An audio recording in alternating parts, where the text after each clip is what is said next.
ಸರ್ಕಾರದ ಮುಂದೆ ರೈತರು ಇದೀಗ ಹೊಸ ಡಿಮ್ಯಾಂಡ್ ಇಡ್ತಾ ಇದ್ದಾರೆ.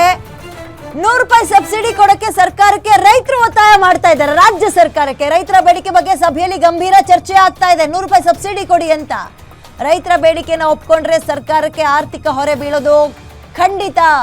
ಕಳೆದ ಹಂಗಾಮಿನಲ್ಲಿ 521 ಲಕ್ಷ ಟನ್ ಕಬ್ಬನ್ನ ಉತ್ಪಾದನೆ ಮಾಡಲಾಗಿದೆ. ಈ ಬಾರಿ ಇದಕ್ಕಿಂತ ಹೆಚ್ಚು ಕಬ್ಬು ಉತ್ಪಾದನೆ ಆಗತ್ತೆ, ಇಳುವರಿ ಸಿಗತ್ತೆ. 100 ರೂಪಾಯಿ ಸರ್ಕಾರ ಕೊಟ್ರೆ ಸರ್ಕಾರಕ್ಕೆ ಏನಿಲ್ಲ ಅಂದ್ರೂ 500 ಕೋಟಿ ಆರ್ಥಿಕ ಹೊರೆ. ಇಷ್ಟು ಹೊರೆ ಒಪ್ಕೊಳ್ಳೋಕೆ ಸರ್ಕಾರ ಹಿಂದೇಟ್ ಆಗ್ತಾ ಇದೆ. ನೀವು ಒಪ್ಕೊಳ್ಳಿಲ್ಲ ಅಂದ್ರೆ ಒಪ್ಸ್ರಿ ಯಾರನ್ನ, ಫ್ಯಾಕ್ಟ್ರಿ ಓನರ್ಸ್ಗಳನ್ನ. ಹೀಗಾಗಿ ಸಕ್ಕರೆ ಕಾರ್ಖಾನೆ ಮತ್ತು ರೈತರು ಹಾಗೆ ಸರ್ಕಾರದ ನಡುವೆ ಹಗ್ಗ ಜಗ್ಗಾಟ. ಇದು ತ್ರಿಕೋನ ಫೈಟ್, ಇವಾಗ ಟ್ರಯಾಂಗಲ್ ಫೈಟ್ ಆಗ್ತಾ ಇದೆ. 100 ರೂಪಾಯಿ ಸಬ್ಸಿಡಿ ಕೊಡಿ ಟನ್ಗೆ ಅಂತ ಸರ್ಕಾರಕ್ಕೆ ರೈತರು ಕೂಡ ಈಗ ಒತ್ತಾಯ ಮಾಡ್ತಾ ಇದ್ದಾರೆ. ಕೊಡ್ಬೋದು ಸರ್ಕಾರ, ಅಂದ್ರೆ ಅವ್ರ ಹತ್ರ ದುಡ್ಡಿದ್ರೆ ಕೊಡ್ಬೋದು. ಕುಮಾರಸ್ವಾಮಿ ಅವರು ಅದೇ ಹೇಳಿದ್ರು, ಎಲ್ಲದಕ್ಕೂ ಕೇಂದ್ರ ಅಂತ ಬೆಟ್ ಮಾಡಬೇಡ್ರಿ. ನಾನಿದ್ದಾಗ ಹಂಗೆ ಹೇಳ್ತಾ ಇದ್ನ, ಎರಡೆರಡು ಸಲ ಸಾಲ ಮನ್ನಾ ಮಾಡ್ಲಿಲ್ವಾ, ಇಂಥ ಸಬ್ಸಿಡಿಗಳನ್ನು ಕೊಟ್ಟಿರ್ಲಿಲ್ವಾ, ಕೊಡ್ರಿ ನೀವು ಅಂತ ಕುಮಾರಸ್ವಾಮಿ ಅವರು ಹೇಳಿದ್ರು. ಅಂಡ್ ಈ ರೀತಿಯ ಬೆಂಬಲ ಬೆಲೆಯನ್ನ ಕೊಟ್ಟಿದ್ದಾರೆ ಹಿಂದೆ. ರಾಜ್ಯ ಸರ್ಕಾರವೂ ಕೂಡ ಕೊಡ್ಬೋದು, ಅದೇನು ನಿಷೇಧ ಅಲ್ಲ, ಅದು ಹರಾಮ್ ಅಲ್ಲ, ಅದೇನು ಕೊಟ್ರೆ ಏನು ತಪ್ಪಾಗಲ್ಲ. ಬಟ್ ಕೊಡುವ ಇಚ್ಛೆ ಅವ್ರಿಗಿರ್ಬೇಕು, ಅವ್ರ ಖಜಾನೆಯಲ್ಲಿ ದುಡ್ಡಿರ್ಬೇಕು. ಇವ್ರ ಜೇಬಲ್ಲಿ ಇದೆಯಾ ಇಲ್ವಾ ಗೊತ್ತಿಲ್ವಲ್ಲ, ಗ್ಯಾರಂಟಿ ಬೇರೆ ಕೊಡ್ತಾ ಇದ್ದಾರೆ. ದುಡ್ಡಿದ್ದಿದ್ರೆ ಕೊಡೋರೇನೋ, ದುಡ್ಡಿಲ್ಲ ಅಂತ ಕಾಣುತ್ತೆ. ಇಲ್ಲ ಅಂದ್ರೆ ಏನು ಮಾಡಬೇಕು ಅಂದರೆ ಫ್ಯಾಕ್ಟ್ರಿ ಓನರ್ಗಳ ಜೊತೆಗೆ ಮಾತಾಡಿ, ಅವ್ರಿಗೆ ನೀವು ವಾಯ್ಸ್ ರೈಸ್ ಮಾಡಿ ಮಾತಾಡ್ತಿರೋ, ರಿಕ್ವೆಸ್ಟ್ ಮಾಡ್ಕೊಳ್ತಿರೋ, ರೈತರ ನೋವನ್ನಂತೂ ಅರ್ಥ ಮಾಡಿಸಿ ಅಷ್ಟೇ.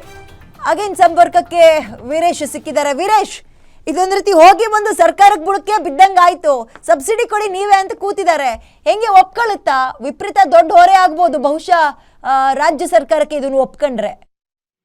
ಖಂಡಿತವಾಗಿಯೂ ರೈತರು ಸಾಕಷ್ಟು ಬೇಡಿಕೆಗಳನ್ನ ಸರ್ಕಾರದ ಮುಂದೆ ಇಡ್ತಾ ಇರುವಂತದ್ದು. ಅದರಲ್ಲೂ ವಿಶೇಷವಾಗಿ 100 ರೂಪಾಯಿ ಪ್ರತಿ ಟನ್ನಿಗೆ ಹೆಚ್ಚಳ ಮಾಡೋ ವಿಚಾರದಲ್ಲಿ ಈಗ ಹಗ್ಗ ಜಗ್ಗಾಟ ಒಂದ್ ಕಡೆ ನಡೀತಾ ಇರುವಂತದ್ದು. ಕಾರ್ಖಾನೆ ಮಾಲೀಕರು 3200 ರೂಪಾಯಿ ಹಣವನ್ನು ಕೊಡ್ಲಿಕ್ಕೆ ಒಂದ್ ಕಡೆ ಒಪ್ಕೊಂಡಿರುವಂತದ್ದು. ಆದ್ರೆ ರೈತರು ಮಾತ್ರ 3500 ರೂಪಾಯಿ ಬೇಕು ಅಂತ ಹೇಳ್ತಾ ಇದ್ದಾರೆ. ಹೀಗಾಗಿ ಸರ್ಕಾರ ರೈತರು ಮತ್ತು ಕಾರ್ಖಾನೆಯ ಇಬ್ಬರ ಮಧ್ಯಸ್ಥಿಕೆ ವಹಿಸಿ ಕಾರ್ಖಾನೆ ಮಾಲೀಕರಿಗೆ ಪ್ರತಿ ಟನ್ಗೆ 3300 ರೂಪಾಯಿ ಹಣವನ್ನ ಕೊಡಿ ಅಂತ ಹೇಳಿ ಒಂದ್ ಕಡೆ ಒತ್ತಾಯವನ್ನ ಹಾಕ್ತಾ ಇರುವಂತದ್ದು. ಆದ್ರೆ ಸಕ್ಕರೆ ಕಾರ್ಖಾನೆ ಮಾಲೀಕರೇ ಸರ್ಕಾರದಿಂದ ನೀವು 100 ರೂಪಾಯಿ ಹಣವನ್ನ ಸಬ್ಸಿಡಿಯಾಗಿ ಕೊಡಿ ಅಂತ ಹೇಳಿ ಸಾಕಷ್ಟು ಒತ್ತಡವನ್ನ ಕಾರ್ಖಾನೆ ಮಾಲೀಕರು ಸರ್ಕಾರದ ಮೇಲೆ ಹಾಕ್ತಾ ಇರುವಂತದ್ದು. ಒಂದು ವೇಳೆ ಆ 100 ರೂಪಾಯಿ ಹಣವನ್ನ ಬೆಂಬಲ ಬೆಲೆಯಾಗಿ ಸರ್ಕಾರ ಕೊಡ್ಲಿಕ್ಕೆ ಮುಂದಾದ್ರೆ ರಾಜ್ಯ ಸರ್ಕಾರಕ್ಕೆ ಸುಮಾರು 400 ಕೋಟಿ ರೂಪಾಯಿ ಹಣ ಹೊರೆ ಆಗುವಂತ ಸಾಧ್ಯತೆ ಇದೆ. ಹೀಗಾಗಿ ಇದೇ ವಿಚಾರಕ್ಕೆ ಸಂಬಂಧಿಸಿದಂತೆ ಇದೀಗ ಸಿಎಂ ಸಿದ್ದರಾಮಯ್ಯನವರು ಸಾಕಷ್ಟು ಚರ್ಚೆಯನ್ನು ಸಹ ಮಾಡ್ತಾ ಇರುವಂತದ್ದು ಮತ್ತು ಕಾರ್ಖಾನೆ ಮಾಲೀಕರ ಜೊತೆಗೆ ಸುದೀರ್ಘವಾದಂತಹ ಸಭೆಯನ್ನ ಮುಂದುವರಿಸಿರುವಂತದ್ದು. ಏನಾದ್ರೂ ಆಗ್ಲಿ ಕಾರ್ಖಾನೆ ಮಾಲೀಕರನ್ನೇ ಒಪ್ಪಿಸಲೇಬೇಕು, ಅವರಿಂದನೇ 100 ರೂಪಾಯಿ ಹಣವನ್ನ ಹೆಚ್ಚುವರಿಯಾಗಿ ಕೊಡಿಸಲೇಬೇಕು ಅಂತ ಹೇಳಿ ಸಿಎಂ ಸಿದ್ದರಾಮಯ್ಯನವರು ಪಟ್ಟು ಹಿಡಿದಂತೆ ಕಾಣ್ತಾ ಇದೆ. ಅದೇ ವಿಚಾರ ಈಗಲೂ ಸಹ ಚರ್ಚೆ ಮುಂದುವರಿತಾ ಇರುವಂತದ್ದು. ಬಹುತೇಕವಾಗಿ 3300 ರೂಪಾಯಿಗೆ ಮುಗಿಯುವಂತ ಸಾಧ್ಯತೆಗಳು ದಟ್ಟವಾಗಿ ಕಂಡು ಬರ್ತಾ ಇರುವಂತದ್ದು. ವಿದ್ಯಾ, ಓಕೆ, 3500 ದೂರದ ಮಾತು ಹಂಗಾದ್ರೆ.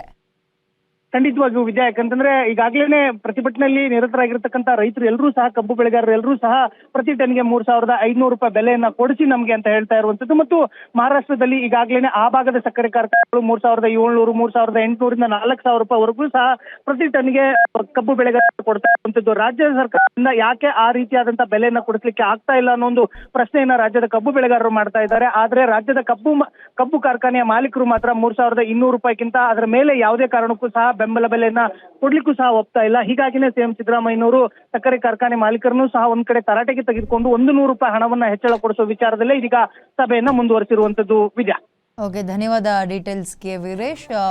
ಒಟ್ಟಾರೆಯಾಗಿ ಸಕ್ಕರೆ ಕಾರ್ಖಾನೆಯವರು ಬಿಲ್ಕುಲ್ ನಾವು ತಲೆ ಬಗ್ಸಲ್ಲ ಅಂತ ಕೂತ್ಬಿಟ್ಟಿದ್ದಾರೆ, ಪಟ್ಟು ಹಿಡಿದು ಕೂತಿದ್ದಾರೆ. ಅದಕ್ಕೆ ರಾಜ್ಯ ಸರ್ಕಾರದವ್ರು ಅವ್ರು ಕೊಡ್ಲಿಲ್ಲ ಅಂದ್ರೆ ನೀವು ಬೇಕಾದ್ರೂ ಕೊಡಿ ಪರವಾಗಿಲ್ಲ ಅಂತ. ಅಲ್ಲಿಗೆ 3500 ಸಿಗುತ್ತೆ ಅನ್ನೋದು ಬಹುತೇಕ ಡೌಟು.